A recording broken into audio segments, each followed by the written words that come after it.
Nick, dude, I want to say thank you for taking some time out of your day to join me on the podcast over here. The first thing that I want to ask you is how the hell are you staying so ripped while you're on tour? Oh boy. Well, I eat a lot at home, and tour is like a forced cut. So, I try to stay in shape as much as I can at home. I eat a lot, and I'm actually naturally a very, very skinny dude. Like if you go through our old photos, look at pictures of me, I'm a twig. Yeah. Um, so I don't know, I've been eating a lot at home over the past couple of years, and tour is like a forced cut for me because, I'll break it down, right? So, won't go into too much detail, but, on tour I eat like, maybe 2,000 calories a day, which is half of what I usually eat compared to when I'm at home. Oh yeah. And every night, like when we're playing like roughly three out of four shows, 4 days a week, and 45-minute sets to an hour long sets. It's just for us, especially our band, we're intense cardio. We have a lot of output every night on stage. So it's like we're in calorie deficit, plus we're in intense cardio for like a month straight or 2 months straight, 3 months straight, whatever it is. So, by the end of a 6 week period, um, I guess that's probably when I take my shirt off usually because Fair enough. feeling Well, pretty you good about myself. you guys are all like fit. It's kind of crazy. Like Alex too. You guys should do like fitness videos of part of like your marketing campaign. Like 15 minute. That'd be honestly like a 15 minute like hit video and just like make them suffer music playing in the background would be pretty sweet. Yeah, it could be a thing one day. I mean, we never used to be a fit band. Wasn't until Alex joined we were like, you know what, we should probably take care of Really. ourselves more.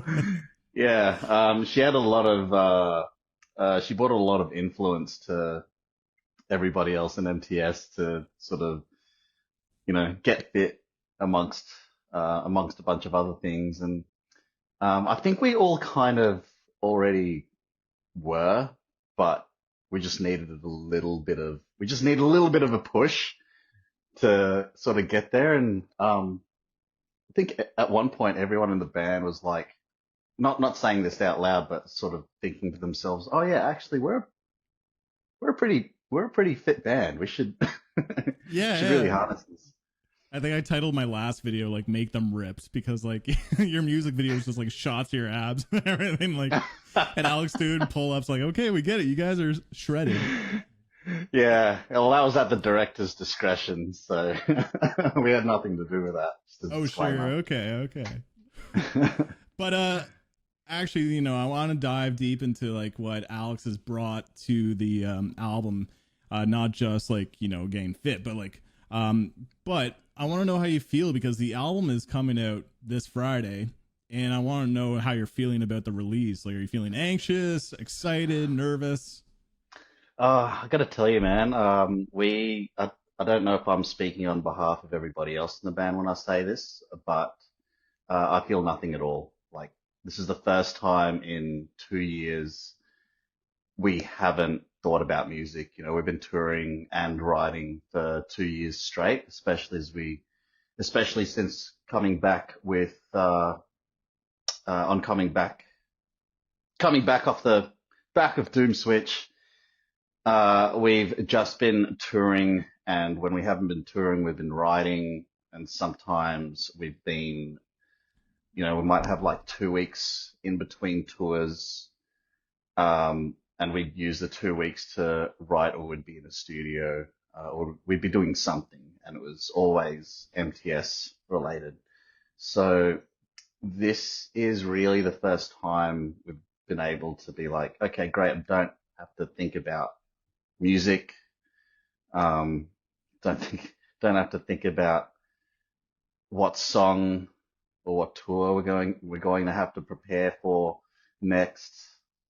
This is our little break. So, and it's our fifth album. It's kind of like maybe having a fifth child, so you're also a bit Yep. more impartial to people's reactions when when it comes out. So I don't think I'll feel the nerves until November 8th when the record actually does come out. But Yeah, yeah, for now I'm. I was just gonna say I think that's totally fair because like yeah, it sounds like you guys have been just grinding like crazy, so you haven't been really thinking about it too much. But you know, with the album too, like how do you feel about like one of my favorite things about you and what make them suffer brains to the metalcore scene is like the guitar playing. The riffs, I'm always very advocate, just like I want to hear like prominent riffs rather than just like rhythm chugs and power chord leaning kind of chugs. And so I want to know like how you evolved your guitar playing from previous album, like how to make Survive Funeral to this album. Yeah, well, I think every guitarist has has their flavor, has their spice, their fingerprint, identity, whatever word you want to call it. And I think the one thing that makes this record different from everything else is how we change the process, and it all starts from guitar. So one of the first changes we made was upgrading to to seven strings. Like this is the first record where harnessing the extra string in our riffs. And to break it down technically, it's a six string tuning. So, the previous records we would be in drop A, E, A, A, E, A, D, and then the seven string would be exactly the same thing, but the bottom string's like an extra low E. So, you can still play six string tuning songs, but with an added seven. Now on our six strings, um, we've got whammies to, I don't know, that's just my thing on sixes. I use the whammy bar a lot. You can't do that on sevens, obviously. So the style is a little bit different. And when I picked up the seven, when I tried the seven string for the first time, I was playing it was actually a 29-inch scale, Jackson custom shop. And the playing style it forces you to play in is much, much different from that of a six. So when you pick that up for the first time after playing six string guitars for years, it sort of forces you outside of your element a little bit. And you're kind of, yeah, I don't know, just like unlocking different parts of your potential that you haven't discovered yet. It's kind of like, I guess it's kind of like, because you're, uh, because you're like learning a new instrument for the first time almost. You don't have as many parameters. You're less likely to run into things like writer's block, um, Okay. things of the such. So I guess it forces you to expand yourself creatively. So the new songs on the record that harness harness seven string guitars, um, they are very, yeah, they're very distinct in I don't I don't know what to call it, like seven string guitarness. Groove, like it's got some more groove maybe. Yeah. Yeah, so like I've been playing like a Ernie Ball John Petrucci model like six string, and that was like pretty much the base of my guitar playing. And then I think 2 or 3 years ago I got my first Ibanez seven string, and automatically I just kind of like it just changed my entire way of playing. It's multi scale too, so I was just kind of like, oh, this is awkward. It takes some getting used to, but then like yeah, I feel like everything I've learned, you can still do it, but it just you have that extra string, but you just I when I picked it up, I want to just play grooves, just gent and grooves. So with the new album, is there? I think we already hear from the singles, but is it going to be even a lot more grooves, or is it what? Is there anything that we is going to be surprising that we haven't heard, like maybe even some fall or something? I'm just trying to think of the tracks that are left. So I know that there's a couple of six-string tracks in there. Um, yeah, I think there is another. Yeah, there is another seven-string. There are another couple of seven-string tracks that haven't been released. Um, and when you say Thor, um, I'm just kind of joking, yeah, but it'd be kind of interesting to hear your style with all. yeah. I guess we haven't. I'll have to admit, I don't think we've explored that territory yet, especially with the, Yeah, you guys are doing your own type of thing. tone. Yeah, I am going to say that there is a track on the record which is actually one of our personal favorites. It was really hard to pick out the singles for the record because every song kind of had its purpose. You know, like so far we've obviously we released Doomsuch and we released Ghost to Me. Those two songs were written very very early on in our cycle, but later on we'd come up with Epitaph, Oscillator, Man of God, and all those songs were finished around roughly the same time. And when it came to the song selection process, it was very difficult to pick out which tracks we were going to put out as singles because every track has its own purpose. Like since Ghost of Me, we put out um, Epitaph, Oscillator, and Man of God, and it quite as easily could have been Small Town Syndrome. We could have thrown out Small Town Syndrome or Weaponized instead. And I have to say, I think one of my personal favorites could be Weaponized, just because, well, for a few reasons. Number one, I think it is the first track that we've actually thrown the term "make them suffer" Oh in yeah. amongst the lyrics. Yeah, in a breakdown, kind of. I think it's a breakdown. Um, the term breakdown is very ambiguous these days, isn't it? So yeah, I'm going to say "make them suffer" is thrown into the breakdown of the song, and it's very. When I picked up the seven-string guitar, I was listening to a lot of like Mick Gordon, hmm um, the Doom soundtrack. So I think that's got a very, very heavy part to play Yeah. in that song. So I'm quite excited. I'm quite excited to be showing everybody that one. Oh, that's sick. Yeah, Mick Gordon's influence is like all over the scene lately. It's kind of crazy. Mm. But so this album is called like the self-titled album too. Obviously, it's a big thing to call it, an actual self-titled. And so, what is the statement to make it the self-titled? What, like, why not title it something else? What are you trying to achieve with this record as opposed to other ones? Yeah, I love talking about this one because I really want to spread this narrative. So my answer, like, depending on how much detail I go into it, we could be here for like 3 hours. Go for it, dude. I'd But love yeah, to know. well, make them suffer. Yeah, so there's calling it calling it make them suffer. Naming it self-titled was a very very purposeful decision, and I guess in summary, um, look, like 2 years ago, our band nearly broke up, and it felt like we were going to lose 10 years worth of work.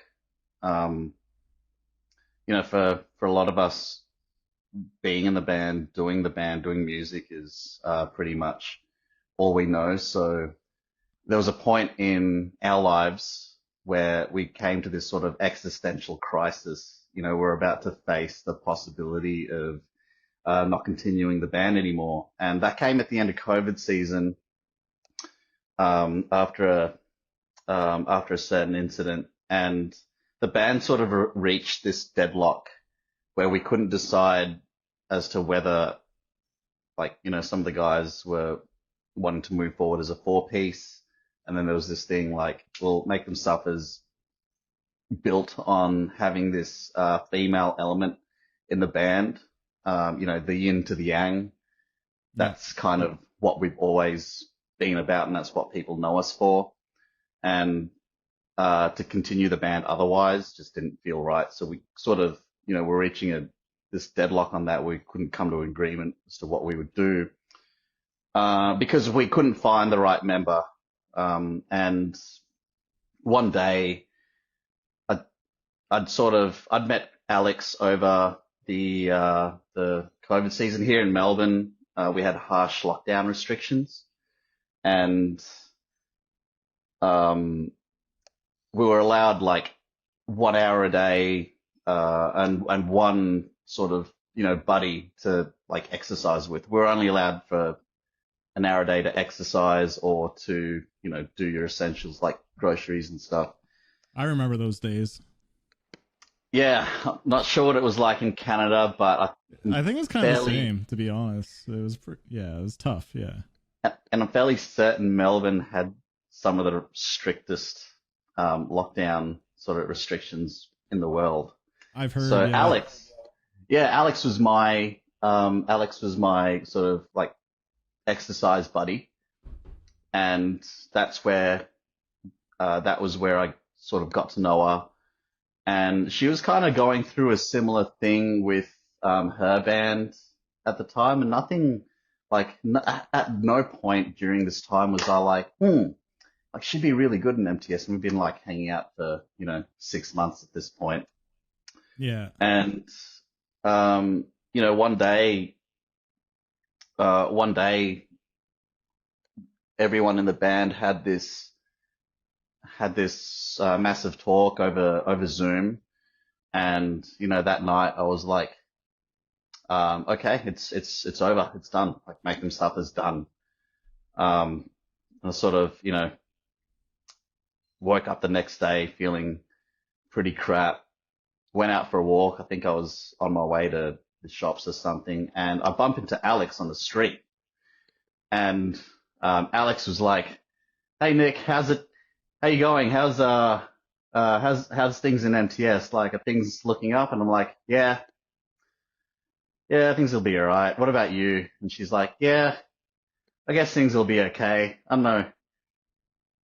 Chatted for a bit, and at the end of our conversation, she was like, "You know what? Don't worry. In a couple of years' time, we'll be sharing the stage again together." And I was like, "Yeah, thanks, Alex." And then was like walking off, and that's when I had my light bulb moment. And 10 minutes later, I got on the phone with everybody in the band and was like, "Hey, guys, you're gonna think this is crazy. Alex Reade." And the reaction was the same across every member. It was just like a pause and then like a, "Oh yeah, that makes Yeah. sense." She's been right under our noses the whole time. Yeah. So when Alex joined the band, it seemed like leading up to that point, we're just taking a series of, big L's on the board. Like, and nothing was going our way. Our bank account was reduced to $0. We were pretty much starting up from scratch again. Yeah. We just taken this tour offer in the US with Bad Omens, and sort of, nothing to show for it. We didn't have like Doom Switch wasn't out at that point. Um, and when Alex joined, it turned everything around, and all of a sudden things started coming into place. But the series of events that took place in lead up to I want to say, use the Bad Omens tour as an example, like we had $0 in the bank account. We had to fund, um, our record label chose not to re-sign us after How to Survive a Funeral and Contraband. So we didn't have any money coming in from anywhere. Yeah. And we had to do a music video. We had to put out a single, record the single. We had to fund an American tour, an Australian tour, and we had $0.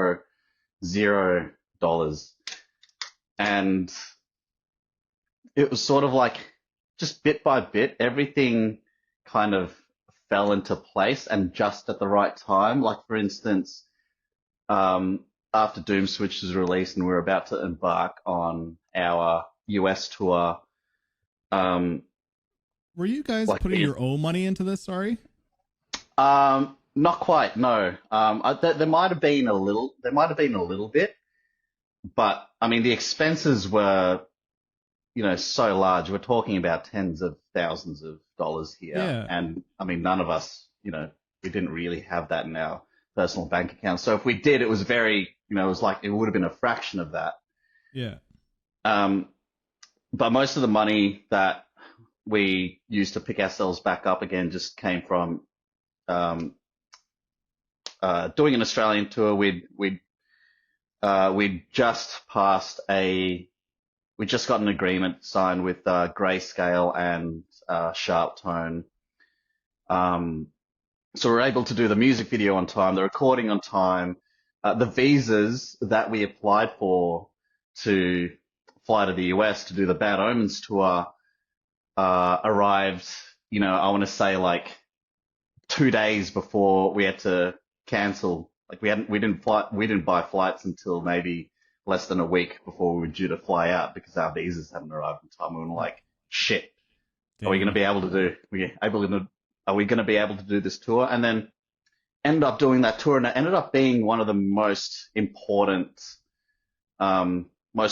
tours for, I don't know, like I guess over this cycle. So beyond that was when we started to work towards completing the new record, and it felt like since Alex joined, it felt like there was a missing piece that had been filled. We've been looking for that missing piece for a decade. Like we were always missing something, and this was the first time it felt like everybody had the same vision, had the same goal. It felt like we were a unit. When she joined, she had our DNA, and everything fell into place. And it felt like at the time, and in retrospect, it felt like some sort of a miracle almost that we managed to, resurface from all these adversities we were facing. So when we were in the studio and as we were talking about our what our new album title would be, I think one day Sean was like, why don't we just call it self-titled? And everybody in the band was like, oh, yeah, that makes sense. So, that's the short form.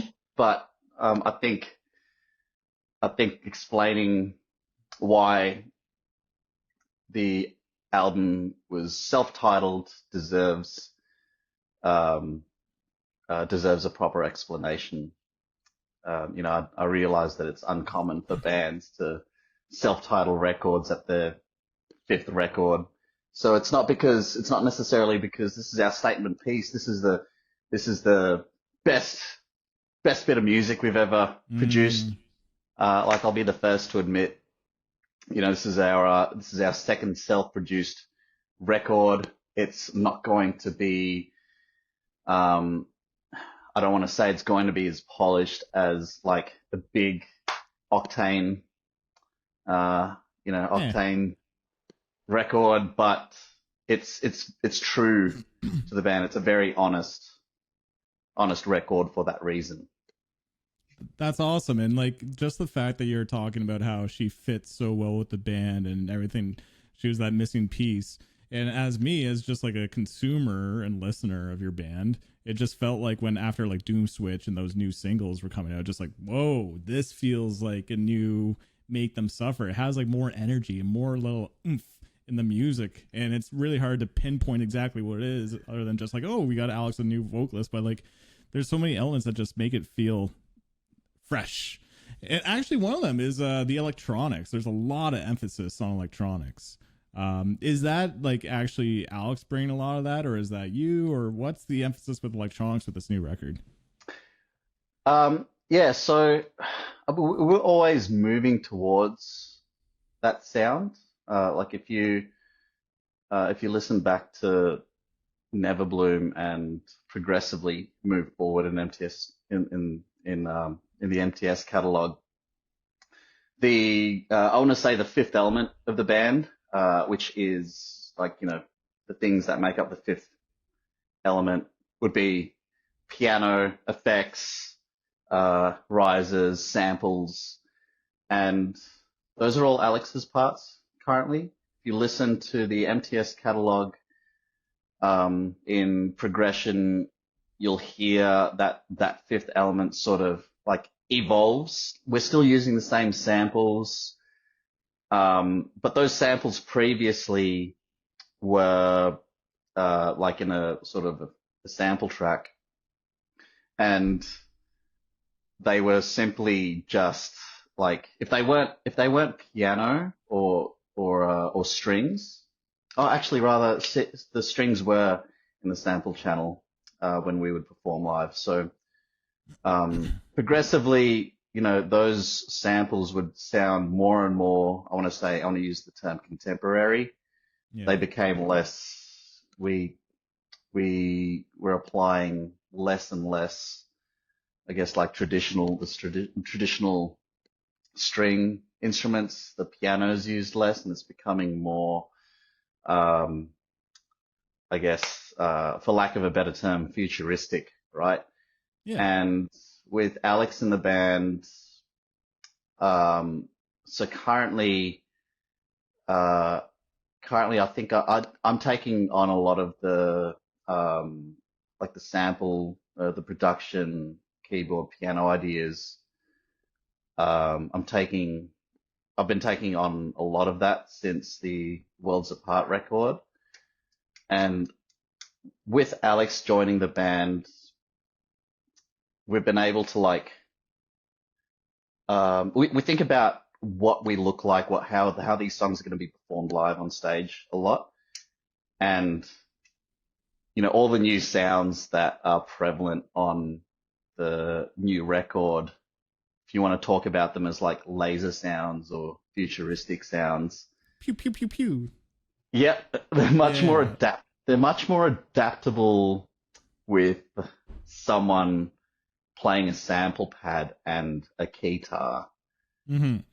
And when you match that with Alex's energy on stage, you're sort of like, when you hear the pew pews and the, Yeah. I don't know what other sounds or onomatopoeias to use, but, Yeah. Yeah. like Alex is always in the back of my mind when those parts are being sampled and written. So they're sort of almost designed to match her energy on stage. That's sick. Yeah, it's like a natural evolution from like Never Bloom, like the piano, to like synths, to like now a keytar, like, which is so sick. It's like I can't think of many or any other core bands that really use a keytar, so that's really cool. One thing I want to talk about before we like move on from the subject was like, again, how you guys were like on the verge of quitting. When you were talking about that, you were talking about a couple L's, there was financial trouble, drama in the band and stuff, which I don't want to dive into, but like, I just want to know, like, what are some reasons to really push forward besides Alex? Like, was there reasons for you to just really continue with Make Them Suffer? Because to tell like other bands or people who are listening that are feeling like quitting, and to just tough it out and find a way to rejuvenate something, like, is there like I don't know how to phrase this question, but like, what is one way that you rejuvenated the band besides Alex, and what are some other L's that you maybe didn't mention? Some other L's that we didn't mention. Yeah, I guess. I'd mentioned that our previous label decided not to um, re-sign us. So Yeah. there was a whole hurdle of trying to find, thankfully Sharp Tone believed in us and just in time to secure us in advance to get us started. Uh, Mm-hmm. to get us started in time. There was COVID, so like we'd taken up a couple of tour offers around Australia, and because all the other guys on the other side of the country, they're all in Western Australia. I'm in Victoria, two separate parts of the country, and we were in lockdown. We'd taken tour offers, and there were moments where the government was like, "Oh, the borders are opening up," and then like 2 weeks to go until this tour. I think one of the tours we'd taken, for example, was this big Polaris tour, this big Polaris headliner, and 2 weeks before the tour, the WA, the Western Australian government, would have been like, "Oh, sorry, the borders are closed, can't visit family." Yeah. And I hadn't seen my band members in like 2 years at Oh this point. shit, that long, Yeah. eh? Yeah, I hadn't seen them for over a year, because no Wow. one was allowed to fly across Yeah. fly across and visit each other. So those are the ones that I can think of, just off the top of my head. There was a there was a lot more previous debt that we'd accumulated from production bills in the United States. Tens of thousands of dollars that we hadn't paid off in like 2 or 3 years plus. Damn. So yeah, there was a mountain to climb. Um, and I think for a lot of bands, like you quite easily quit, Yeah. right? But I don't know. I don't know how to explain our drive. All I can say, it was just within our spirit to just get out of the ground. Like, um, I guess we've always lived by the personal motto, like, you get knocked down, you get back up, and we really weren't going to be buried. We weren't going to let ourselves be buried like that.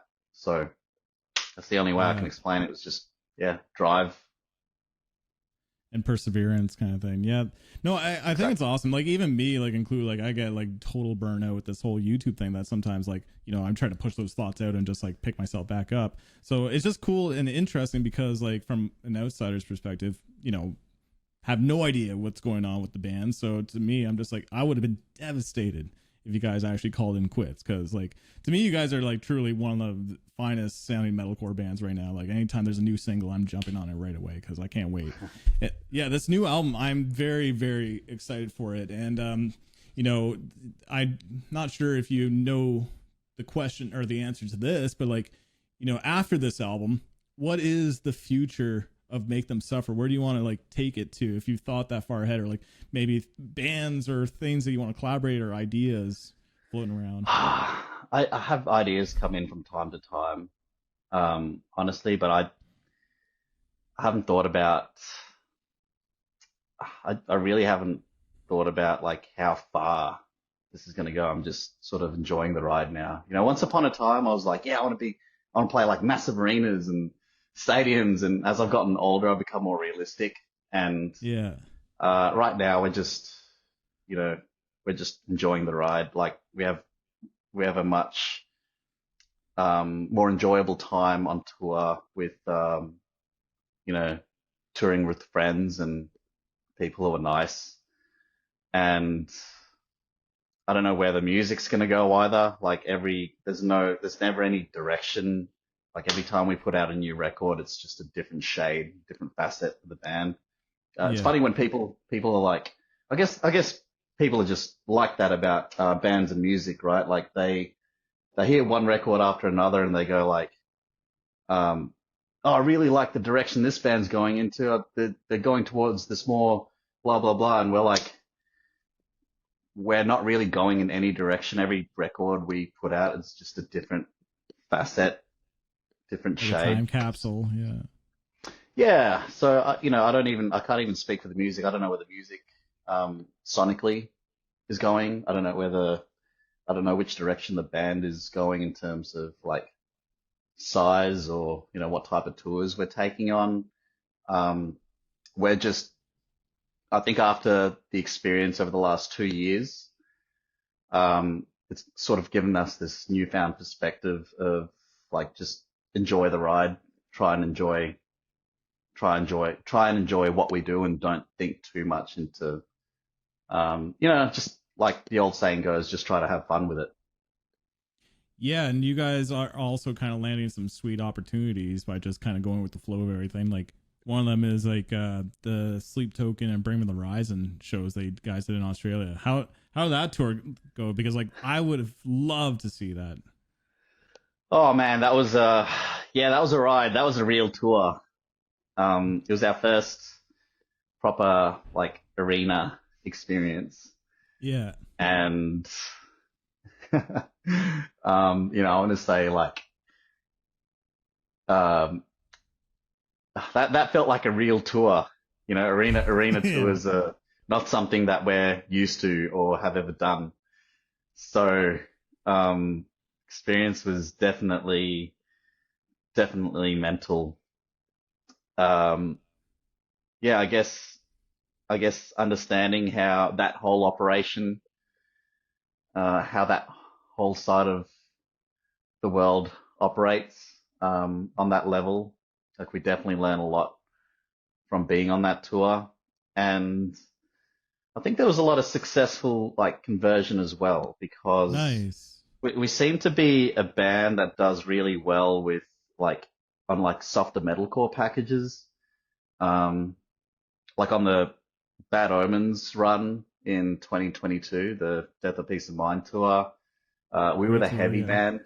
We were the heavy band on that bill next to Hmm. Dayseeker and Thousand Below, and like you had that one heavy band just Oh, wedged it in the was middle sick. You of guys were awesome. it. You went to that? Yeah, in the Toronto show, I was there throwing down in the mosh pit.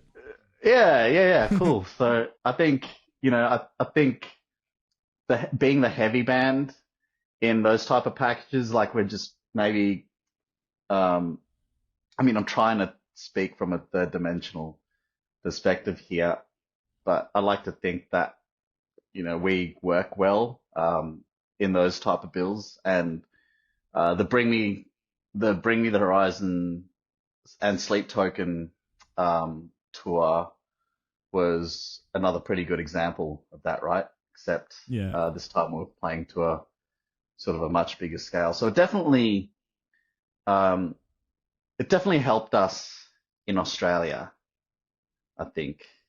It feels like we won over just a few more people. Yeah, no, I definitely like that's such a huge show and huge opportunity. What are like some other bands that you would love to tour with that you haven't had the chance to yet? Oh man, there's so many. There's so many.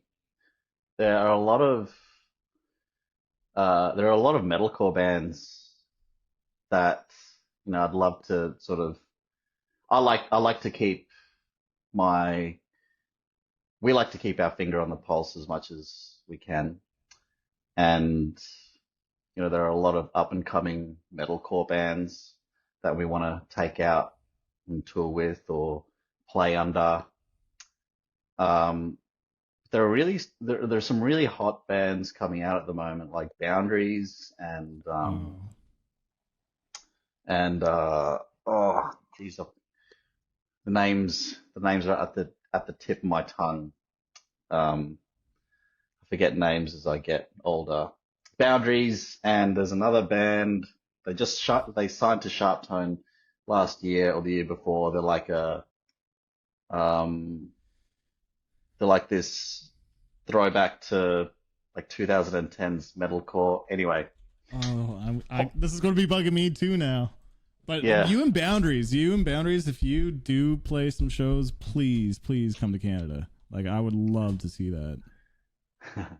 Yeah, well, we're really at the mercy of booking agents, but you never know, you know. Yeah. Yeah, but there's so many bands that we want to tour with. Like I'd have to type out a list for you. Oh, is it Dying Wish by any chance? The Don't, band you were talking? wasn't the one I was thinking of, but yes, would definitely love to meet those guys. Yeah, no, that'd be a cool show too. So, okay, well, like, also love to know like the non-metal stuff too. Like, is there any artists, like, hypothetical, Even like artists that are non-metal that you guys would love to tour with. Non-metal that we'd like to tour with. Yeah. um, I love knowing the non-metal stuff from metal musicians, man. yeah. Uh, I'm just trying to think of a scenario where like metalcore would interweave with another genre, and if there is actually a realistic possibility Hip hop of. seems to be kind of like a common one. Yeah, I was thinking that. So I'm not very well versed on hip hop Yeah. artists, right? But um, What about electronic stuff though? I feel like you guys, since you blend in a lot of electronics, like you guys are into some EDM artists or something. yeah, EDM's big here in Melbourne, but I don't think that. Sadly, I don't think that would ever work. No, Yeah, yeah. I'd always thought that like Post Malone took us out on a tour or something. That would be absolutely mental. That'd be But insane. yeah, I don't Yeah. know. Yeah, I don't know. Like Linkin Park. Um, and I'm being really unrealistic here. Yeah, But that's the whole point of the question. But okay. Linkin Park is also doing shows with friggin' Bad Omens and Sleep Token too. So you never Oh, know, man. okay. Yeah. Crazier things have happened. So you're Yeah. right. Who knows? Yeah. Well, if you weren't doing like metal, like I don't know if this is like your full time job or part time job, but like what would you be doing like full time if Make Them Suffer wasn't a thing anymore? Oh, I guess I'd still be, pursuing music. Yeah. I do create music outside of metal. Like I'm a very melody driven artist. So, uh, I would definitely be doing something down that realm. It could even be a rock band. Like I could have gone down the path of being a rock band. I ended up in a metal band because metal and hardcore was really, really popular, really big where we came from.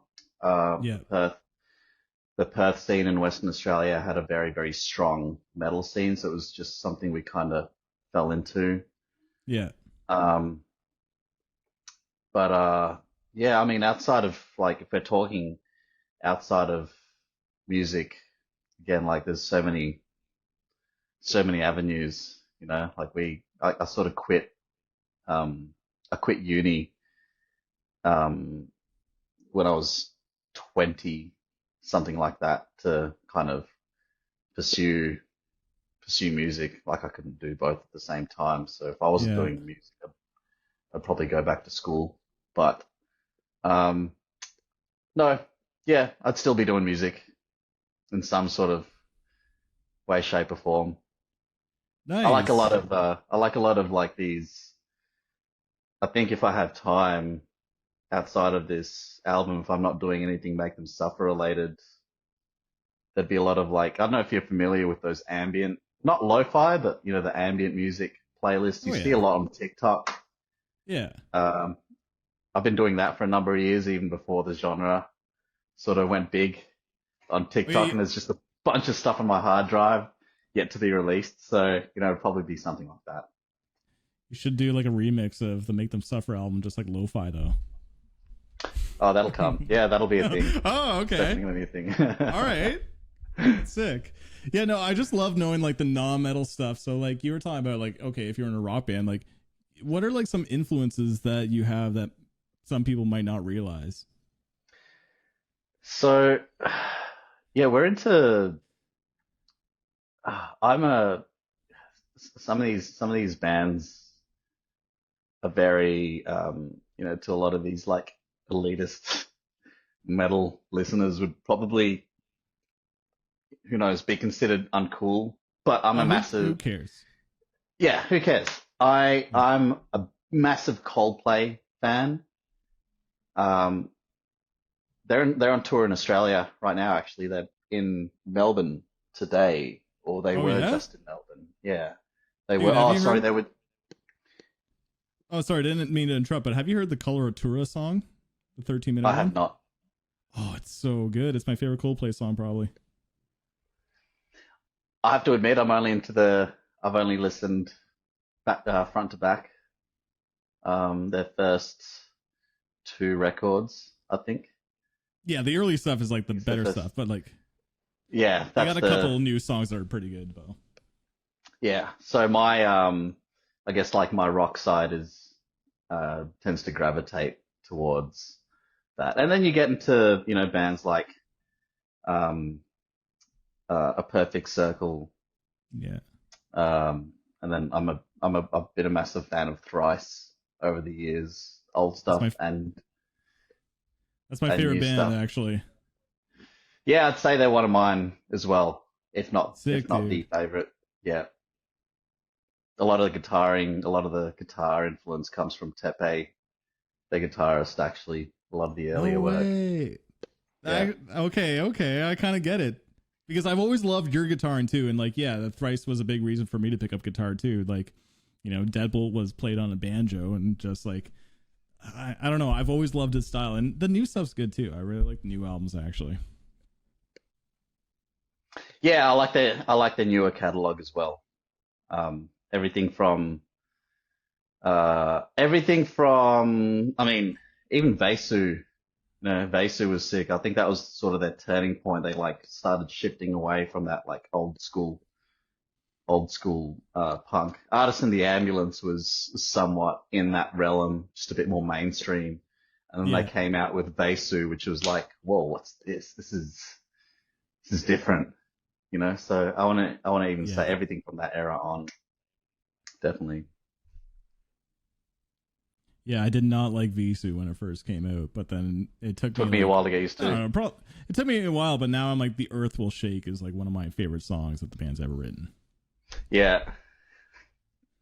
But yeah, that's sick. I had no idea, but that actually is really really cool to hear. Another thing I love asking musicians too is like, I come from the marketing advertising world before I started my YouTube channel, and I always love hearing what bands are doing differently, like marketing wise, and if you guys are doing something different marketing to advertise the new album, or is it just more like, putting out singles, music videos, and going on tours, or is there something different that you're doing?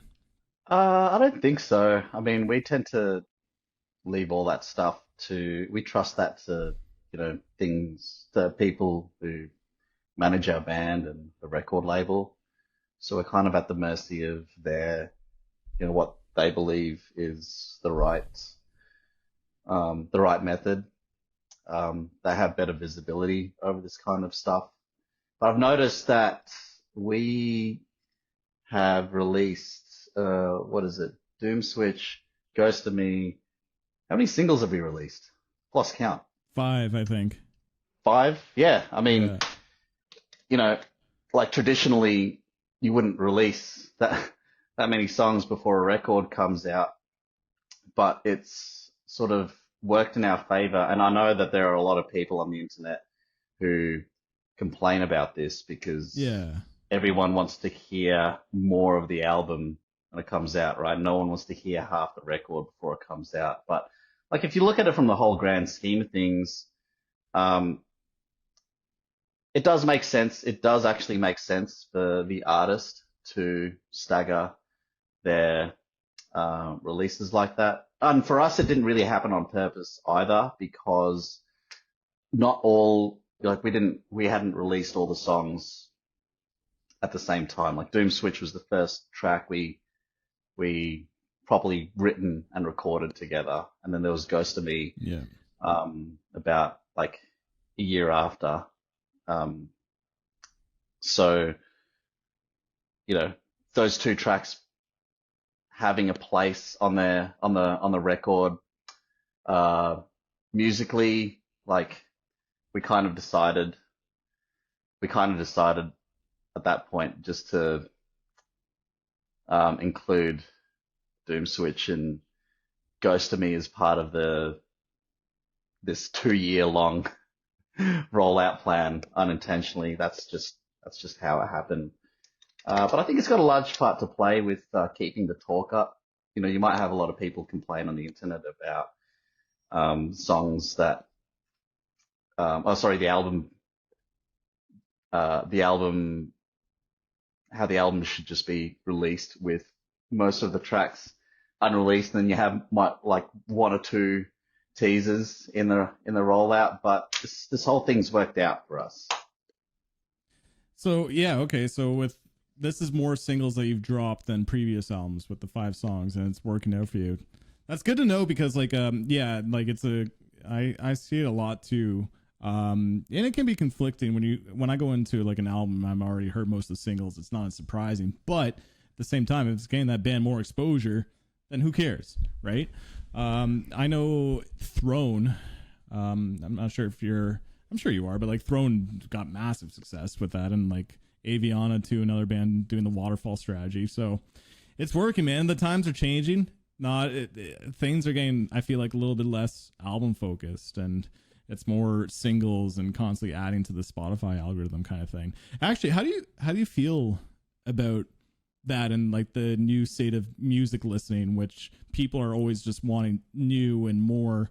And in a way, there's an argument to be said that albums are kind of dying in favor of EPs. So how do you feel about this new generation? I think that there's still definitely value in putting out a record, and I'm not sure what the science behind it is, but when a band releases a record, an album, there's much more hype and much more talk Mhm. around around the album. Like this is very particular um to people who listen to hardcore and metal and punk, to alternative forms of music. When you compare that to hip hop, it's like no one really cares that an entire record's been put out. And I think it's because of social dynamics that exist within the internet culture. So on Reddit forums, like we have, you're probably very familiar with the Metalcore subreddit. Like people on that subreddit are so passionate. They're so passionate about the genre, right? Mhm. Those are the people who buy merch. They buy tickets to shows, and they buy vinyls. Since the resurgence of vinyls, I don't know how long it's been. I still feel like it was not that long ago. I think since the resurgence of vinyls, it's kept that, the value of owning an album alive. Yeah. And, people still want bands to release albums. And I think you can see that from, I mean, this is just based on general consensus, right? There's no like data to properly reflect this anywhere. And I'm just going this is just based off general observation. But, um, when bands tour off albums, it seems like there's a lot more talk about bands who release albums versus like a band who might tour off, uh, tour off their singles or an EP or whatever. Like I Yeah. understand it makes sense to limit your resources, and it makes sense to limit your resources, record a single at a time, and um, you're gonna benefit more off spending less and having more attention on that single, in terms of what you might earn from mechanical royalties from Spotify and other streaming services. But then touring off that music, there's still a lot more value in putting out an album. And it's very specific to this genre. This is just my observation, just my personal opinion. I don't know anything about anything, but that's just what it looks like. No, I think that's a totally valid point because yeah, the vinyls are such a thing lately, and I feel like even like 10 years ago, people didn't care about vinyls as much as they do now, and even bands are still touring albums, and they're just touring a specific album. So, to me, I think it's never going to die, but at the same time, I'm just like, there is a shift into putting out a lot of music and people's attention spans getting shorter and shorter and always needing something new too. But it's working out in your favor. It's working out in your favor that people are finding out about your band and you guys are getting some sick opportunities.